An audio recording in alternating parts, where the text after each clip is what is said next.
Okay, welcome everybody to day 3 of the Climate and Militarism Teach-In series.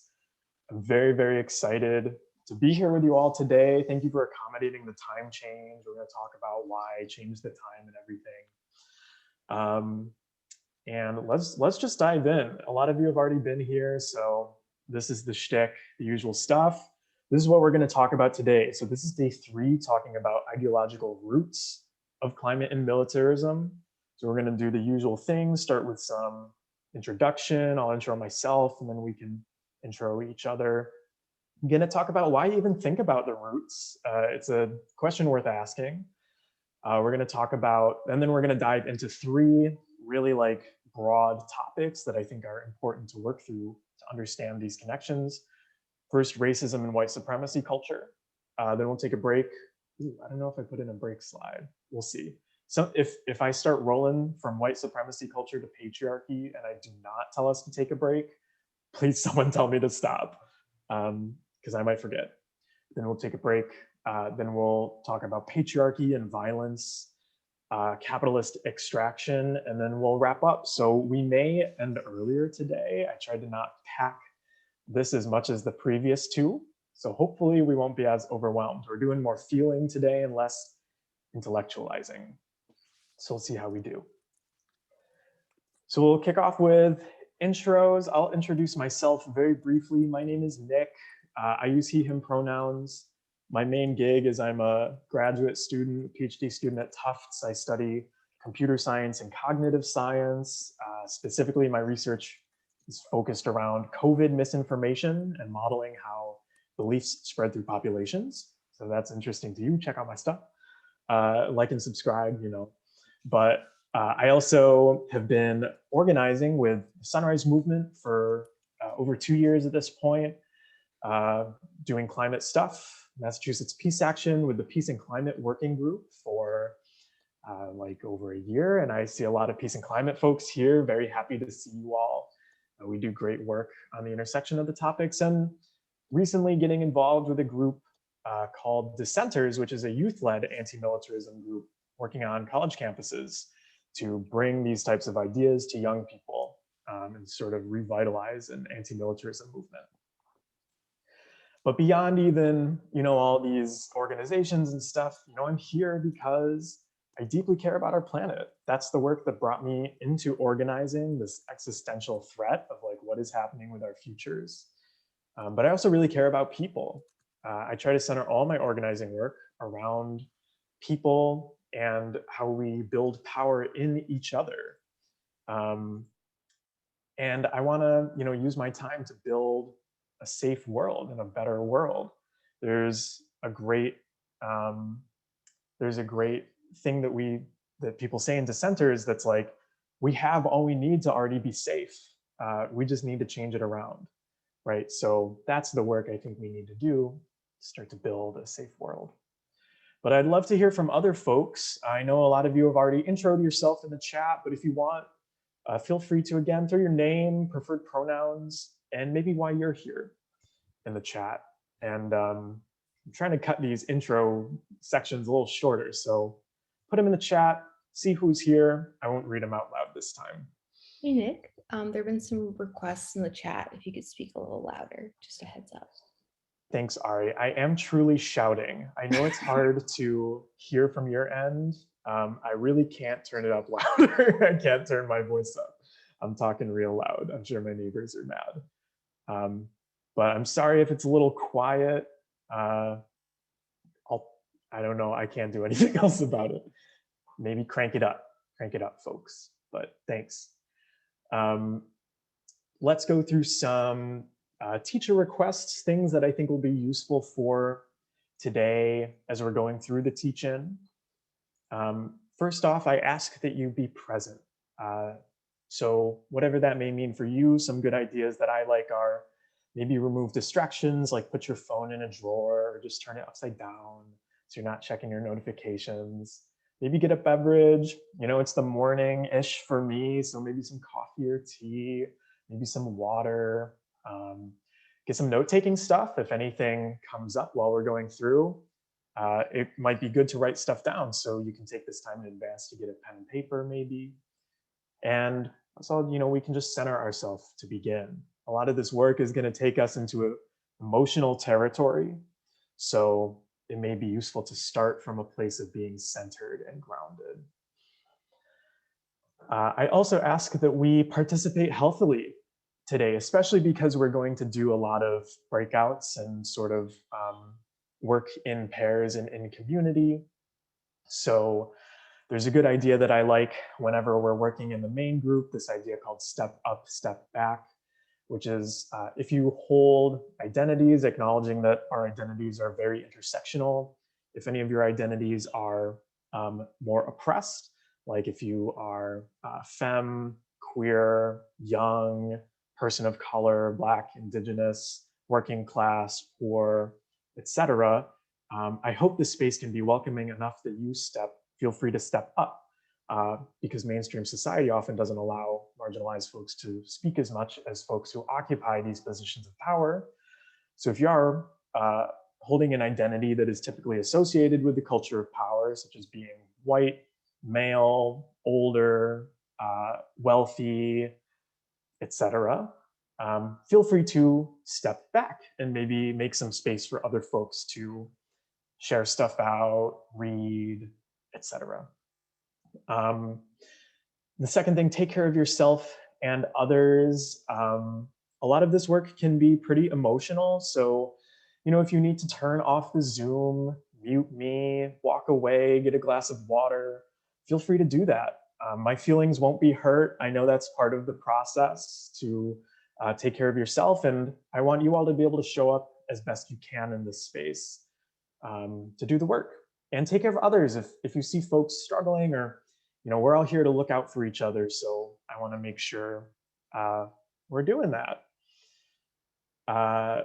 Good eyes and eyes on the prize. This is a good one. We're all working towards the same things, so sometimes it's useful to know that when folks are in the chat or in your breakouts, even if stuff comes up that may kind of be crunchy or rub you the wrong way, maybe totally acknowledge that. We don't want to cover anything like that up, but just know that we're all here trying to work out these crazy systems of oppression that we've been indoctrinated into, right?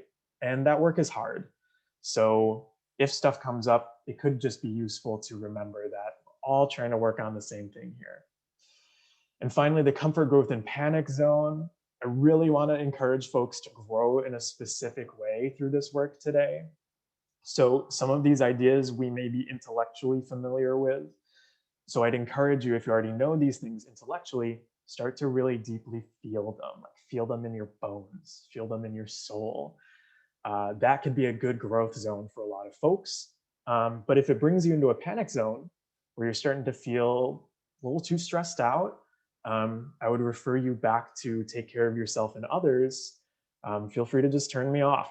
Walk away, get a glass of water, take some sips, especially if something is triggering, so we can get back into a healthy growth zone rather than a panic zone. So participate healthily. And then finally, since we're on Zoom in these crazy times, here's some good Zoom norms that I like. This is a great one. It always makes me feel good. Resonate and stack. So let's demonstrate some resonating. Folks who know how to resonate, throw some pluses in the chat.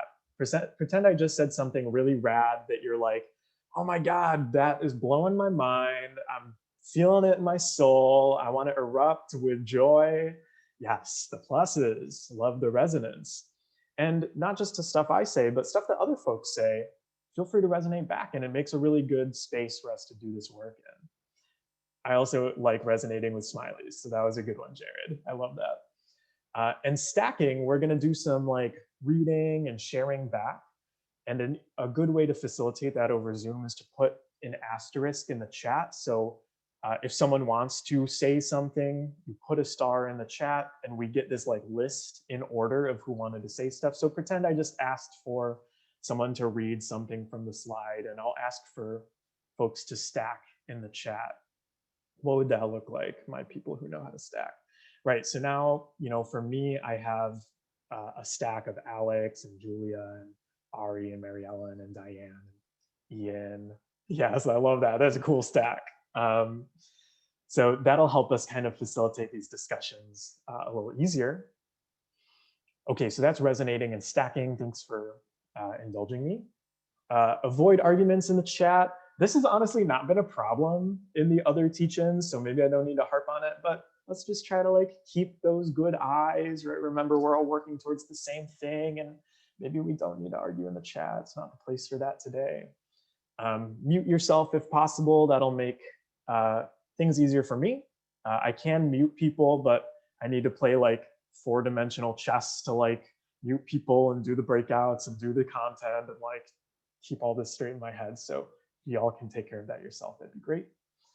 Bandwidth issues and like tech issues aside, it'd be nice to keep video on. I like seeing faces. It makes us kind of seem like we're in the same space, and it reminds me of the before times, which is nice. And if you're, watching, feel free to like put on gallery views. So you're not staring at like the slides or my face the whole time. And that can be a nice way to feel like we're in community with each other. And finally, feel free to save your questions to the end. I will do a short Q&A after if folks want to like discuss some stuff or dig a little deeper. And also, oh, I totally forgot to shout out. I have an amazing team of folks helping out today with the call. So I'll like open it up right now. I have a question expert helping out. Yes. Robert, did you have a question or? I won't be able to. All right, I'll mute you. Alex, would you like to intro yourself really quick and say what you're doing with the questions? Sure. I'm Alex, she, hers, also in Somerville, Medford area in Massachusetts. I will be collecting questions in the chat, and then we can ask Nick all of your incredible, wonderful questions at the end. So feel free, if you think of it and you want to make sure you remember it for later, feel free to put it in the chat. I'll collect them, and then we'll do it at the end. Hell yeah. And Alex is the chat wizard today, so she'll be dropping all sorts of great info in the chat. And we're very, very grateful to have her helping out today. Alex is a good buddy, so happy to have other folks to do the work. So those are the teacher requests. Thanks for hearing them out. And as I said before, we're in part 3 today. We're almost done with this whole series, which is kind of wild. It seemed like one big long day for me. I don't know how it's felt for you all, but we've covered so much good content. I'm very excited for today and to wrap up next time at our normal time. Before we dive in, I want to just throw out a few things. First, a content warning that we will be talking about things like violence. As I talk about why I moved the time of this, I'm going to talk about police brutality. We're going to talk about oppression, racism, patriarchy. We're going to talk about dehumanization and extraction. So if any of these things seem triggering to you, maybe like keep a glass of water by you. That helps me when I feel really stressed and triggered. Taking a sip of water, and again, feel free to turn me off and mute me. That's totally cool. And I really encourage you to take care of yourself first. And if there's anything folks feel I should have warned about that I did not, please feel free to get in touch with me, send me an email or Slack or text or whatever to tell me to include something else next time if I missed something. And I want to start also with a land acknowledgement. We've been doing this each time. So I think Alex is going to put a link in the chat to this website that I'd love if you could go to, native-land.ca, and plug in your address or zip code or something. And throw back in the chat whose land you're calling in from. And while you're doing that, I'll read my land acknowledgement. So I'm calling in from Pawtucket and Massachusetts land, which is now called Somerville, Massachusetts. And what I wanted to acknowledge today as part of this land acknowledgement is that I want to both acknowledge the land and the people who first inhabited it by uplifting their solutions and answers to what we talk about when we say how we're going to get out of this mess, whether it's the climate crisis or a very militarized society. in our organizing, this is kind of what we're going to talk about today. In our organizing, when our organizations are, comprised mostly of people who come from the dominant culture, which is in the US often whiteness, sometimes we don't take seriously the wisdom and knowledge of indigenous people. And I don't mean this in like, a call out way or anything, because I do the same thing, but I'd like to call us all into the work of saying and asking the question, how much do we sort of say that we're following the lead of oppressed people like indigenous people in this country, without actually kind of deeply integrating these solutions and this wisdom and these knowledge and tactics into our solutions and organizing? Right? This kind of nodding our heads along, but not changing the structures that we even create through our organizations is kind of a product of white supremacy culture, which we're going to talk about today. And it makes it difficult for us to get out of our own way enough to actually do the work rather than just say the words, right? There's a great example in the climate space that I think illustrates it well when we talk about a Green New Deal versus, I don't know if folks have heard of it, the Red Deal, which is a framework put out by the Red Nation in response to the Green New Deal. And sometimes we talk about it, but how many of our organizations are, strongly advocating for a Green New Deal without saying anything about the Red Deal, right? And sometimes it comes up like the Red Deal talks about, and this, I should have said the Red Nation is an indigenous-led coalition group. And the Red Deal calls for things beyond what a Green New Deal says, like defunding the police, right? Abolishing incarceration, ending US military occupation, healthy food for everybody, free housing, all of this in addition to renewable energy.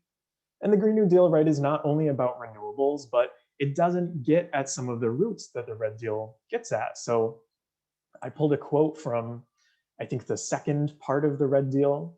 When they're talking about renewable energy, they say, quote, right, extractive corporations are investing billions in renewable energy technologies to ensure they have a new source of profit once dirty energy is phased out in favor of clean sources. The US backs right-wing coups in indigenous nations like Bolivia to access green energy sources like lithium. It is thus crucial that we imagine and organize for new sustainable energy alternatives led by indigenous people. End the quote. And a lot of us will nod our heads, right, and agree with what I just read, but what are we going to do about it?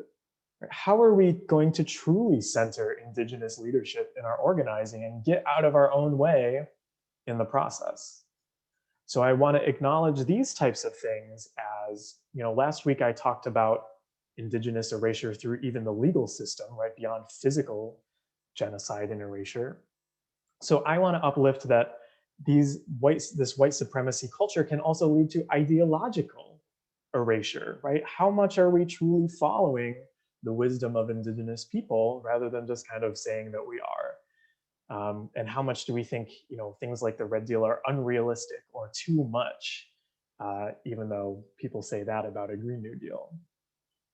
So that's the way I wanted to acknowledge the land and the people I take guidance from today. Thanks for being with me through it. And finally, I just wanted to say before we dive in, I sent this out in the email, but I just wanted to reiterate that thanks again for accommodating the time shift for this teach-in. I wanted to shift it earlier because in Boston, there's a rally at 2 o'clock downtown in Nubian Square in solidarity with Minneapolis for the murder of Dante Wright. And it's an awful story that is just like horrifying and makes me more or less want to cry, but I don't want to cry in front of the teach-in. And this week has just been even more awful. We've had to witness the murder of Adam Toledo, a mass shooting, another mass shooting. And I just want to acknowledge the fact that even though a lot of us are here for climate work or from climate work or from peace and anti-militarism work, These fights are absolutely part of how we need to envision a better society to do the work that we're all doing in climate and peace and anti-militarism. We can't pull apart police violence from our issues. They're not separate. They're all part of the same system.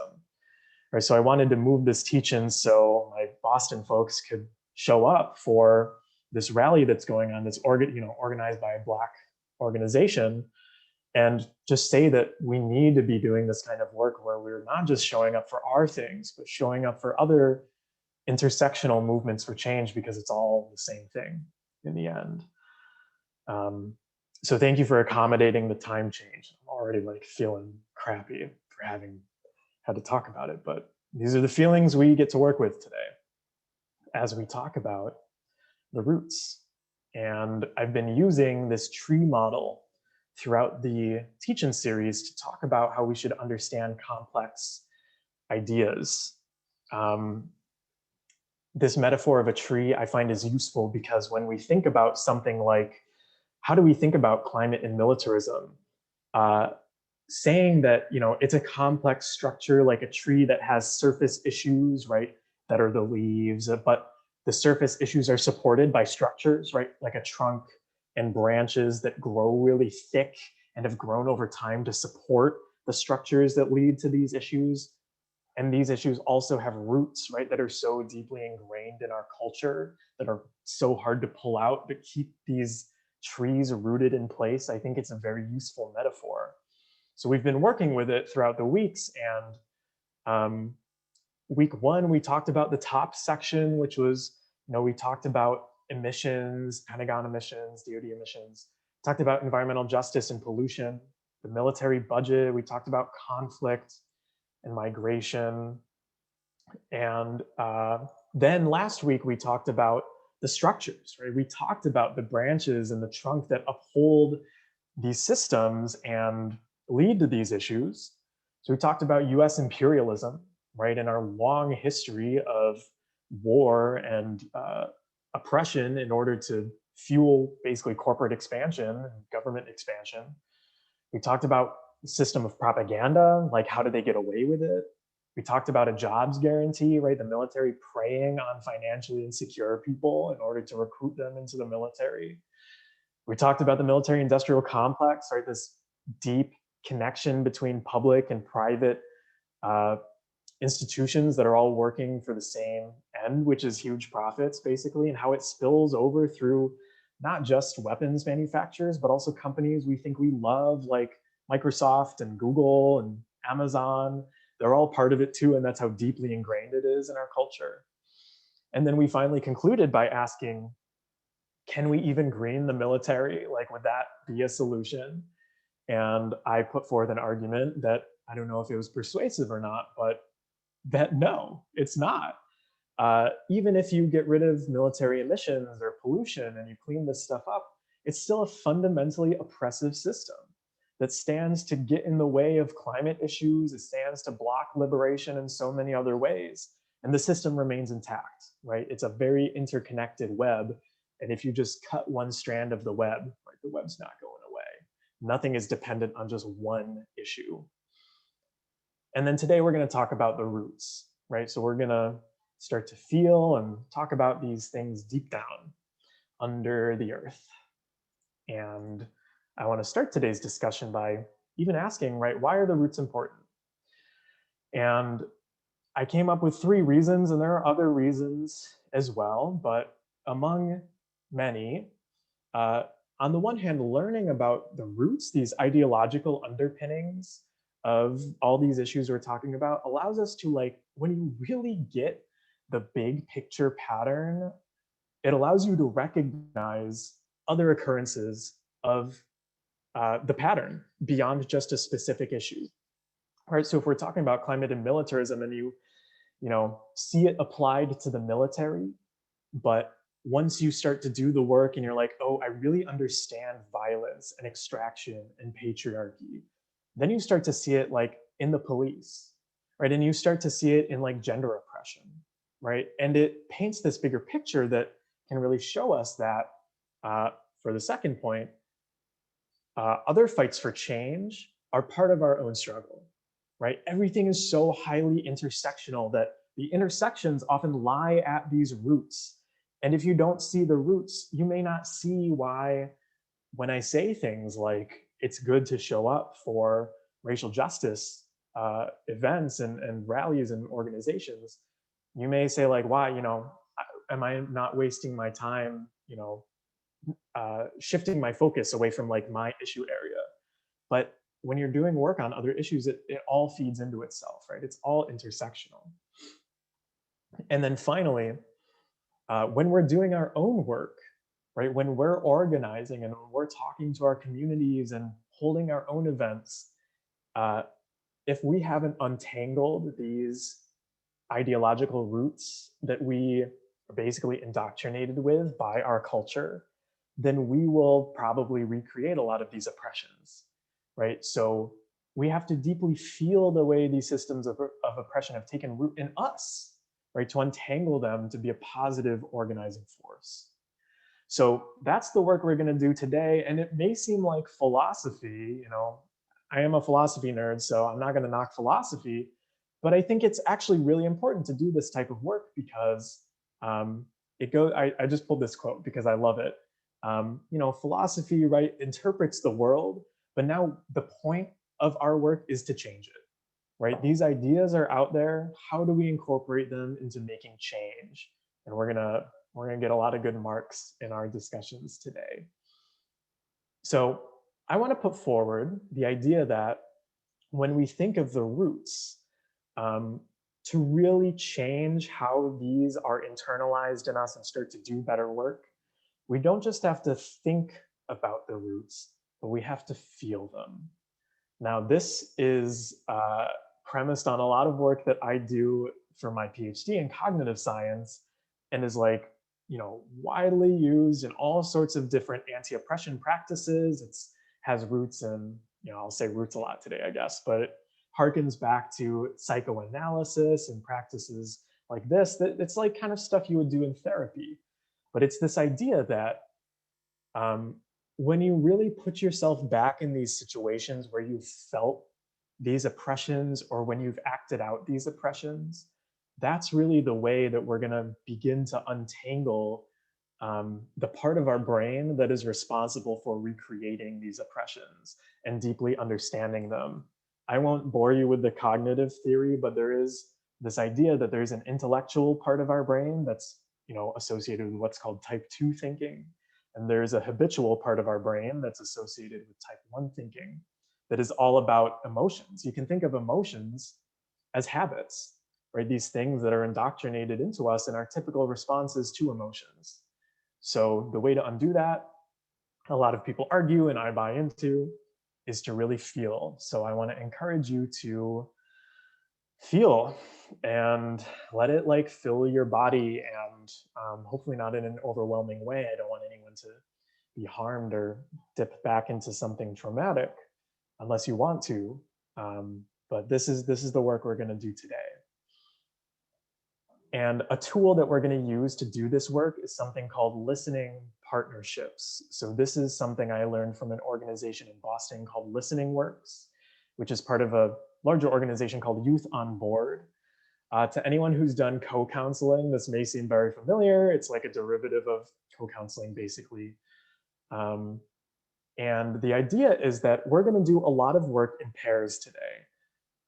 We're going to go into breakouts and work with, ideally one, maybe two partners on having a structured conversation that can get us to feel these types of things based on a specific prompt. So I don't know, Alex may put this in the chat. We're going to practice and demonstrate these listening partnerships because we're going to use them a lot today. So I'll read through the steps, and if it seems confusing, it might start to make sense when we demonstrate it, and then it may make even more sense after we practice it once or twice. So the way a listening partnership works is, imagine you're in a breakout room and there's you and one other person. You all are going to go in there, and first, step one, you're going to decide who's going to be the first speaker and who's going to be the first listener. Once you decide that, the listener is going to set a timer for some number of minutes, say like 3 minutes. And their job for those 3 minutes, the job of the listener is just to listen to the speaker speak on the prompt, and just, you don't have to say anything. You can nod your head and smile and offer your warm attention, and offer your compassion and let your partner know that you're there with them. But you wouldn't be saying things like, oh yeah, that reminds me of a time, or you wouldn't jump in and say, oh yeah, I totally get it, blah, blah, blah, blah, blah. You're just there to listen. And it can feel a little weird. I'm curious how folks will like this practice after we try it a couple times. But then step 3, so after the speaker just speaks for, say, 3 minutes, they finish, the listener thanks them for speaking and sharing with them, and then offers what we call a grounding question, which is something to bring the speaker who may have been drumming up some emotions back into the present moment. So that could be something like, I'm near a window, so say like, oh, if you look out the window, what's something that stands out to you? Right? It's like bringing their attention back into the moment, into the room, like into this presence, to kind of reground us.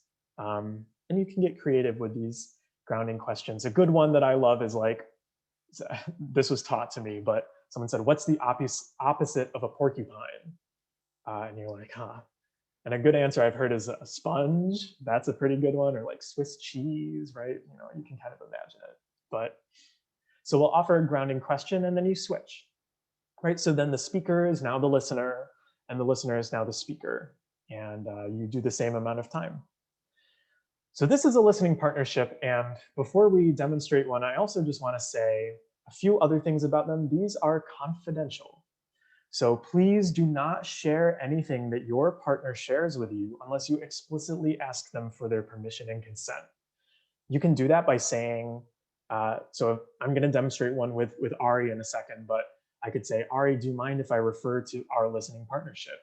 And Ari may say yes or no, but that's the way to do it. And like I said before, the emphasis is on feeling, not simply thinking intellectual thoughts. And as a good guide, it may be useful to connect to your earliest memories as a child if you're thinking of how to do this type of work or struggling to find a way that this prompt resonates with you. Okay, so we're going to model one, and then I'm going to have you all try one, just a brief one. So I'll stop my share maybe so you can see all of our faces again. Ari, are you here with us? I am. It feels like a seance, but yes, I am. Hi, Ari. Ari, do you want to intro yourself really quick for folks? Sure. Hi, everyone. My name is Ari. I use she, they pronouns. I'm in Somerville, which is on Massachusetts and Pawtucket land. And I know Nick through Sunrise. So glad to have you here. And thank you so much for helping me demonstrate this listening partnership. So Ari and I are going to go through the process. We're just going to do it for a minute, which is shorter than what we'll do in our breakouts, and then we'll try one together. So maybe our prompt can be just, how are you feeling today? Right? Easy enough prompt. Does that sound good, Ari? Yeah, it sounds good. Would you like to speak first or listen first, Nick? I would like to listen first, if that's okay. Sure. So I'll set a timer for a minute Okay. for you. Okay, you're on. I feel like I really need to think about how I'm feeling today because there's so much going on this week, a lot of thoughts. Yeah, I'm feeling pretty good all together. Definitely been reflecting a lot this week. On like the violence that we've been seeing, and trying to like spend time doing that in a healthy way, but then also like take care of my life things that I have, like unpacking and getting better from my injury and stuff like that. So I'm feeling okay. I think I'm feeling like grounded today and like prepared. Although I did, when I opened my journal, realized I haven't journaled all week, which is because I've been having so many feelings. I should probably put them in my journal. So I think I'm going to journal today, which will feel good and further the grounding. So. Okay. Wow. That was great timing. Wow. Ari, thank you so much for sharing. Would you like a grounding question? Sure. Okay. If you touch your fingertips together, what does it feel like? Well, right now they feel cold because my house is cold, but it's a nice thing to think about. I like that question. That's good. Thanks, Nick. Thanks for listening. Oh, of course. Yeah. Do you want to set a timer for me? Yes. I can time myself if you want. Okay, I will time you. All right, Nick, how are you feeling? Ooh, I feel like when I do these, I like get into this other reality where like I'm like going on autopilot and it's hard for me to like remain grounded. Yeah, like definitely when we talk about this type of stuff, it does stress me out like in a pretty significant way. I could like feel my like tendons and like muscles get like kind of tight and anxious, and I like start to feel kind of cold. So it's nice to kind of just sit and the more I feel it, I like start to feel really emotional. This is like hard stuff. The topics like bring up a lot in me. So yeah. The timing. Would Cool. you like a grounding question, Nick? I would love one. Okay. How are your feet oriented right now? Oh my gosh. My feet kind of naturally like splay out a little bit, so they're not perfectly like parallel with each other, but I just adjusted. They're on the floor solidly. Nice. Thanks for sharing, Nick. And also thank you for taking the time to put together this like wonderful teach-in.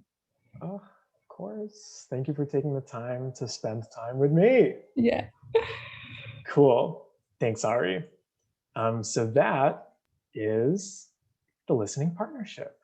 So we're going to try, I don't know why I shared my screen again. We're going to try one with each other. I'm going to put us in breakout rooms of ideally 2, maybe 3. We'll see how we do numbers wise. Yeah, okay, 2 or 3. So the prompt for our breakout will be, and Alex just put it in the chat, just talk about one thing that's been on your mind lately and go through the steps that we've been putting in the chat. And we'll see you back in, we'll give like some buffer time. So this will be a 3 minutes. Actually, Alec, can we change it to 2 minutes when you post it in the chat? Is that okay? So just listen for 2 minutes, listen and speak for 2 minutes, and then we'll all come back. So total time will be 6 minutes, giving a 2-minute buffer between you all. So sound good? If you have any questions or stuff is confusing, you'll all be beamed back soon enough. So maybe just hang out with your breakout partner for a little bit. Okay, folks, see you in 6 minutes. I'll message you when it's halfway through.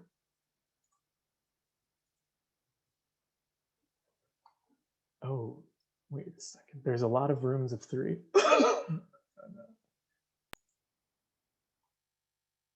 Okay, so we shared back about the experience. Thank you, folks who shared. And we're going to dive into the first topic, and then we're going to take a break. So I haven't forgotten yet. We will get a break. So we're going to kick off by talking about racism, white supremacy culture as our first route to feel through. So can I first have someone read this slide for me? Put a star in the chat if you can read this slide.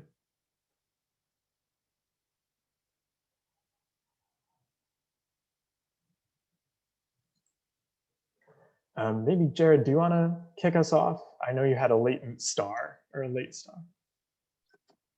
Yeah, the history of the U.S. is a history of settler colonialism, the founding of a state based on the ideology of white supremacy, the widespread practice of African slavery, and a policy of genocide and land theft.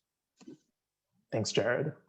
Yeah, we read this quote last week as well. This is seeding the idea that our history is a history of settler colonialism. These things are not just anomalies of our history, but they're baked into it. And can I get, I think Alex, you're the next star. Would you like to read this slide? Sure.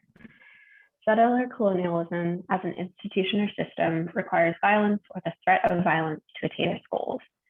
People do not hand over their land, resources, children, and futures without a fight, and that fight is met with violence. In employing the force necessary to accomplish its expansionist goals, the colonizing regime institutionalizes violence. Thanks, Alex. Yeah, so this is just the idea that these things are institutionalized, right? I just love these quotes because they really set the stage for saying that these things are so deeply tied into our culture, right? And I'll just say straight up that militarism and racism evolved together, right? Each has been used to justify the other. This was a timeline we made last week when we were talking about the history of propaganda in the US, and almost every single propaganda campaign used to sell like war and violence and expansion by the US is racist, right? Manifest Destiny, right? Genocide against indigenous people, the Mexican-American War, right? Civilizing these backwards people, Jim Crow, right? World War II sold on anti-Japanese racist propaganda, and Cold War stuff gets into racism. This is like a fundamental tactic used by an oppressive regime, right? And racism, I also want to say, is fundamental to climate crisis issues, right? For the surface issues we talked about on week 1, right, on migration, this armed lifeboat idea, which is like wealthy countries and wealthy people will just build up barricades and let everyone else drown, was motivated by this quote from a Pentagon report in 2003 saying they wanted to keep out unwanted starving immigrants, right? It's racist. Environmental justice, right? We dump pollutants and build hazardous infrastructure in marginalized communities. Another effect of structural racism. Conflict, right? Protecting things from threats by non-white people, right? These perceived threats. And like you saw that last summer in the racial justice uprisings. Pollution, right? These awful effects from military bases and racist wars that leave countries totally scarred, right, for decades.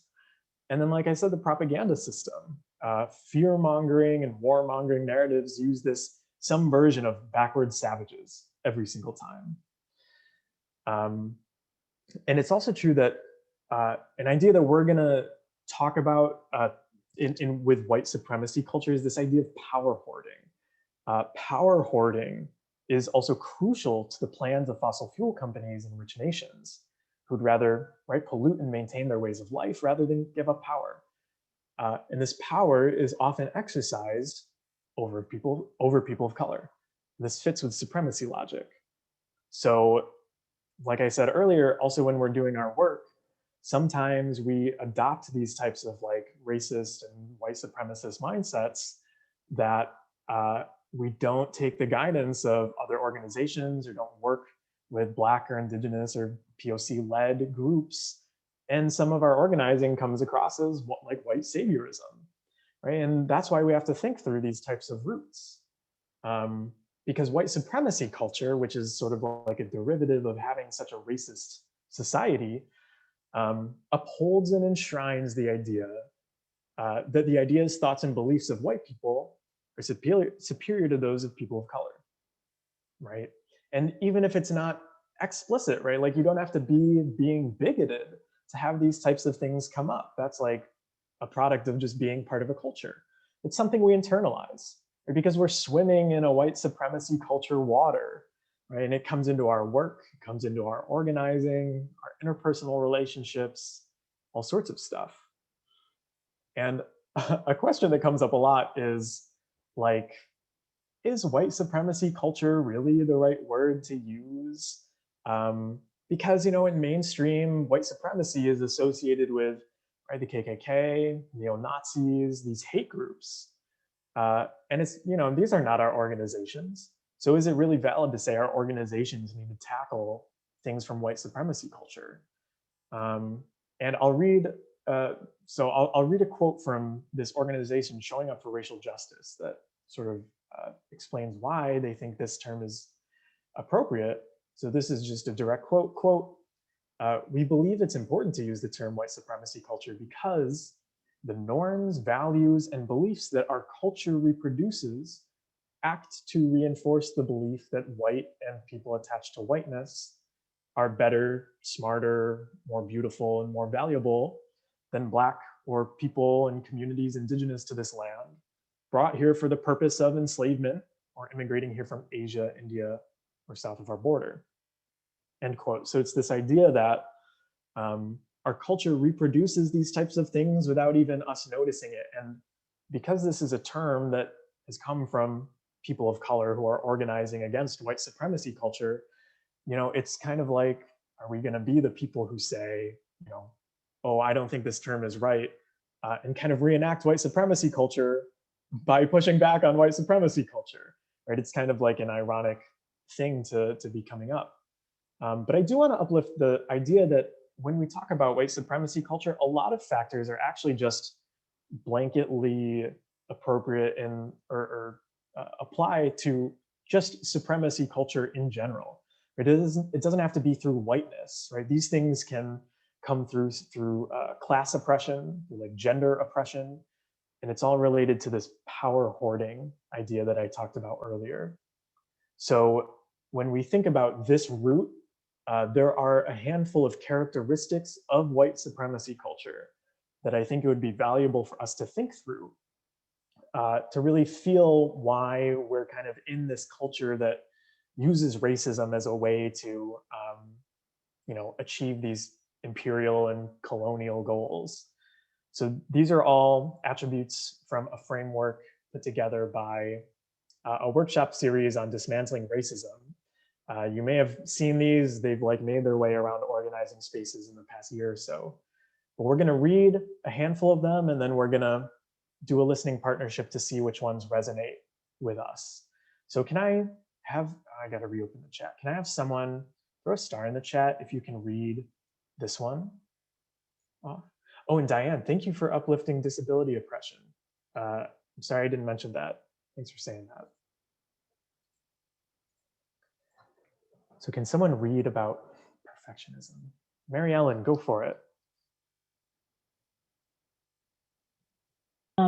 Perfectionism, tendency to identify what's wrong, little ability to identify, name, and appreciate what's right, often internally felt. In other words, the perfectionist fails to appreciate her own good work, more often pointing out his faults or failures, focusing on inadequacies and mistakes rather than learning from them. Thanks, Mary Ellen. Amen. Yeah, for real. It's tough. This shows up in a lot of work. So that's perfectionism. Keep that in mind. Start to feel what resonates with you. Can someone, actually, I saw another share. Keep putting stars in the chat, actually, because we're going to need a bunch of people in a row. So Sung-hee, can you read sense of urgency? Continued sense of urgency that makes it difficult to take time to be inclusive, encourage democratic and/or thoughtful decision-making, to think long-term, to consider consequences. Thank you. This is another good one. Pops up in a lot of our work. Let's do defensiveness. Ari. Defensiveness. The organizational structure is set up and much energy spent trying to prevent abuse and protect power as it exists, rather than facilitate the best out of each person or to clarify who has power and how they are expected to use it. People respond to new or challenging ideas with defensiveness, making it very difficult to raise these ideas. Thanks, Ari. Yeah, so this idea of ooh, I don't want to do anything. I don't want to make change. because it's threatening to me. How about this one, Julia? We'll need one more star. So Quantity over quality. All resources of organization are directed towards producing measurable goals. Things that can be measured are more highly valued than things that cannot. thanks, Julia. This one will come back when we talk about capitalism as well. And this is the last one. Can I get one more star for someone who wants to read this out? Mary Ellen, do you really want to read this one? Lots of stars. That was a mistake. Sorry about that. That's all good. Anybody? Any stars? Jared, go ahead. All right. Objectivity, the belief that there is such a thing as being objective or neutral, the belief that emotions are inherently destructive, irrational, and should not play a role in decision making or group process. Thanks, Jared. Yeah, so this is totally counter to what we're doing today, right? Feeling these emotions. So these, like I said before, these characteristics are characteristic of any type of supremacy because they protect people who already have power and privilege, right? But in the US, often because of structural racism, white people are often in the culture of power, so supremacy behavior by white people, white supremacy culture. So I'm going to put them all back up on the screen, and feel free to take like a screenshot or like, I don't know how fast y'all's handwriting is, but like do some shorthand magic to like write them down. Or just like, we'll put just the terms in the chat without the definitions to remind you of which ones we have, but it's like, give you a few seconds. Because our next listening partnership, the prompt is going to be, which of these characteristics do you see in yourself? This can be kind of hard, and I also want to uplift specifically because this is being framed as white supremacy culture. I know not everybody in this call is white, so if you don't want to talk about these being seen in yourself, feel free to talk about how you've experienced them as an organizer of color, as a person of color just living in the world in the US that's dominated pretty mainstream by white supremacy. So the format's up again. We'll do the same thing. Let's see, did these prompts and things make it into the chat? Please put the characteristics back.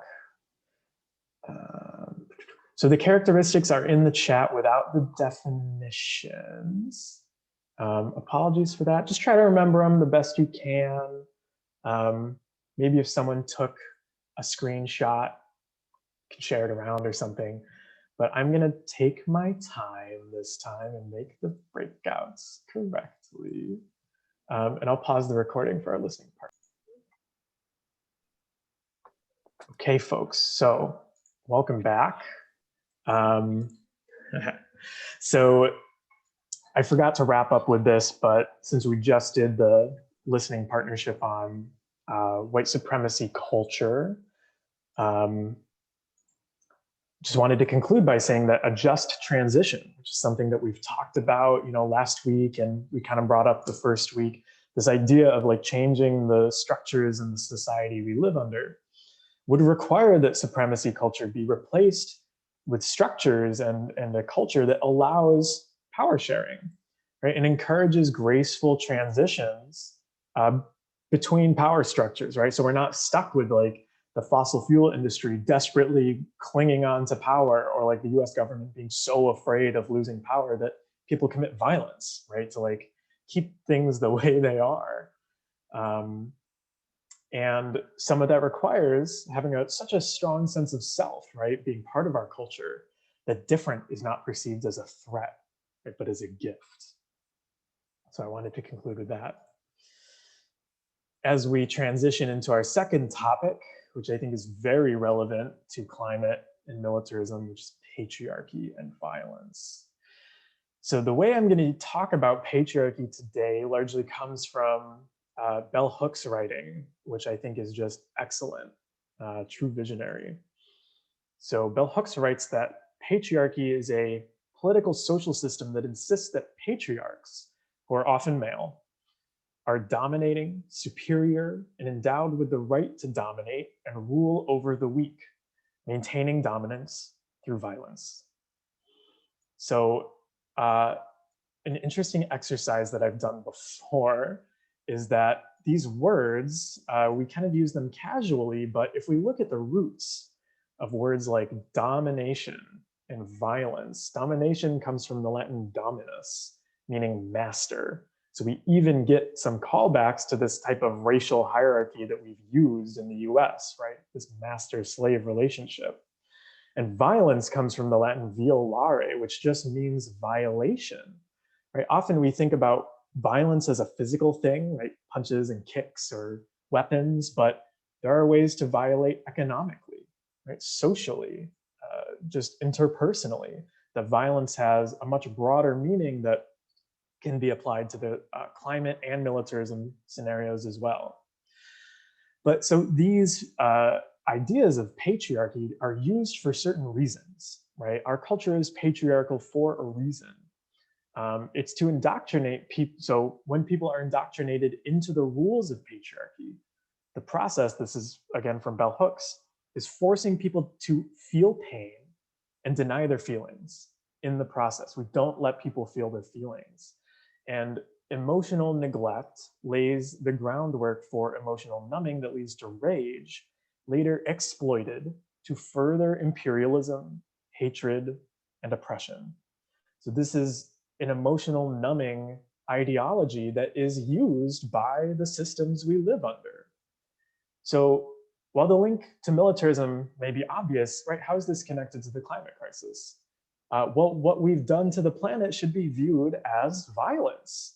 It is a violation of, things that were totally fine before everything was exploited for, massive gain and profit. A violation of the balance, sanctity, and sovereignty important, of the ecosystems around us.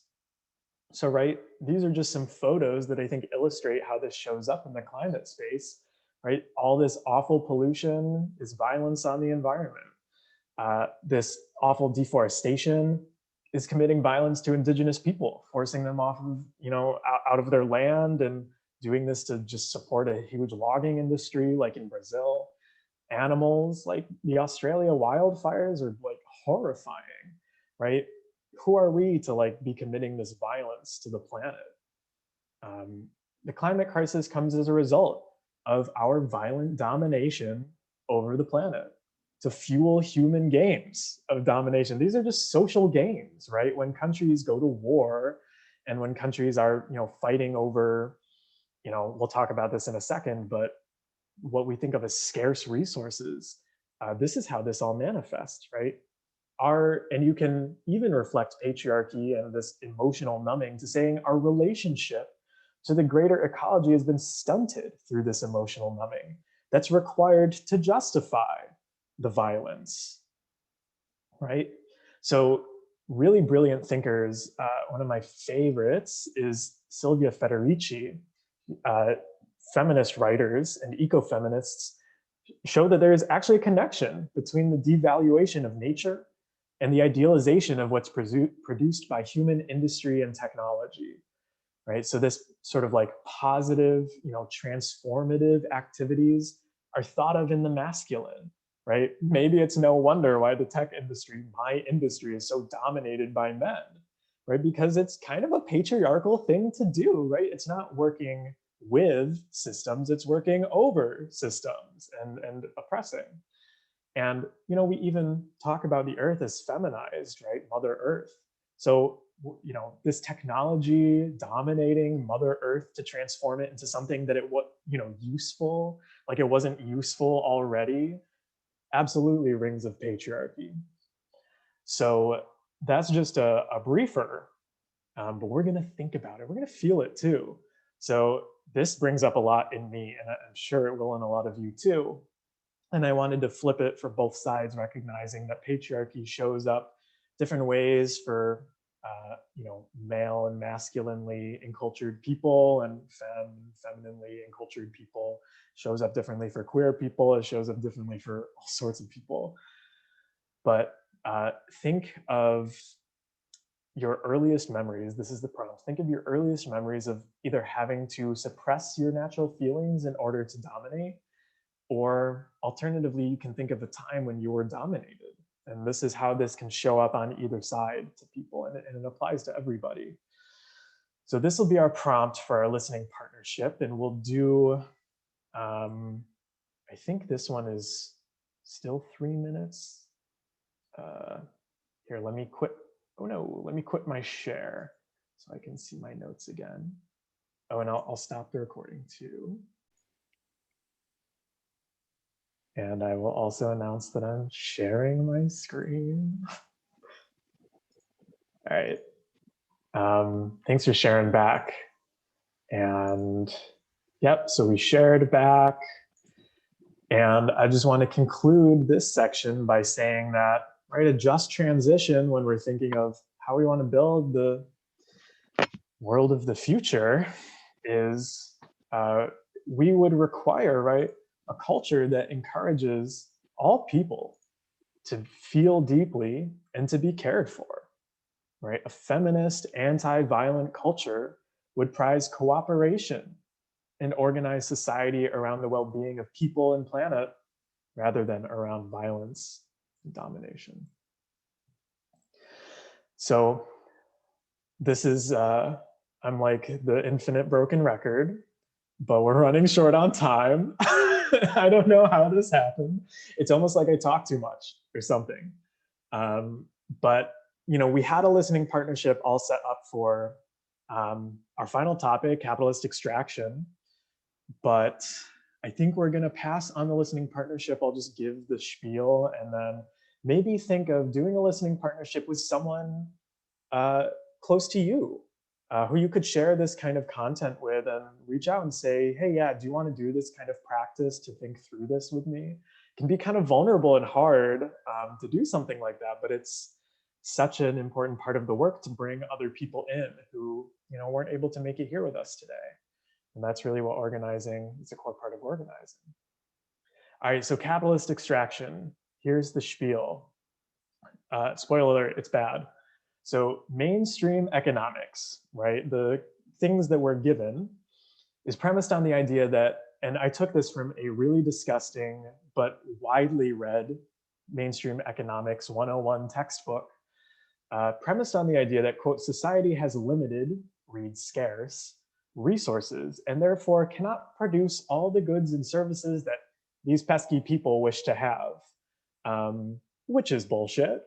We more have a problem of how to distribute these resources, but based on this mentality of scarcity, right, mainstream economics argues for highly competitive markets as the principal means of organizing society. So that's where this competition mindset is justified at a really fundamental economic structural level, right? And what do we get from this competition mindset? Well, competition creates the feeling that someone may be out to get you, right? You don't want to be the last one left out because something bad will happen and it'll lead to your demise. Okay, so being competitive becomes synonymous with being safe, right?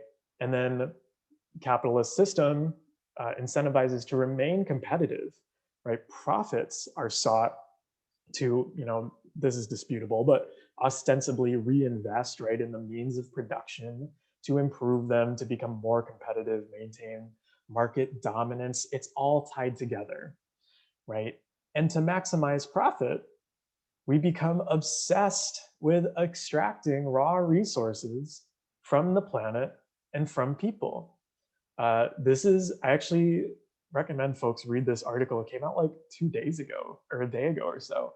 The Race for Rare Earth Minerals really speaks to that quote from the Red Nation that I read earlier of, renewable resources might just have this, rare earth element extraction game all over again, right? We have to undo this capitalist mentality.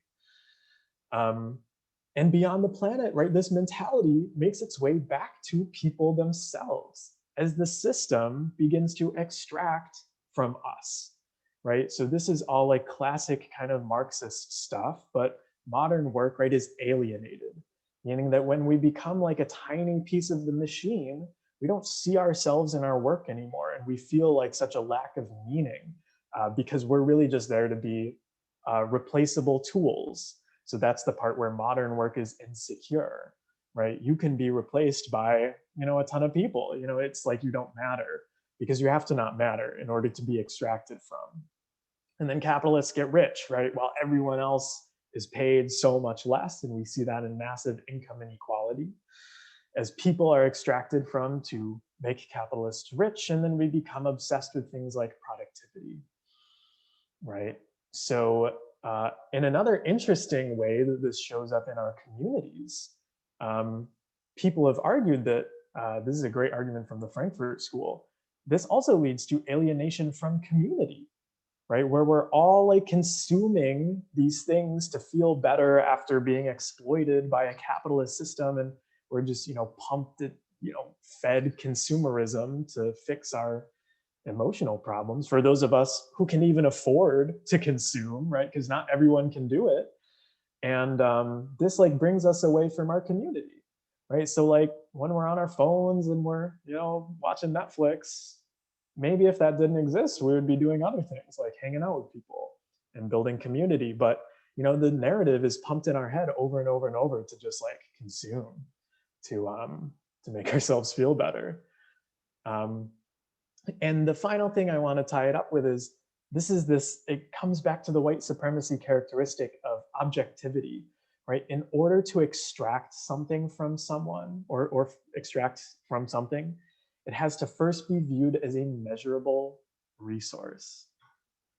I'll just like slow down to say that again, because I feel like this is a great point that is really like so deep. Viewing people and the planet as a measurable resource, right? This is commodification.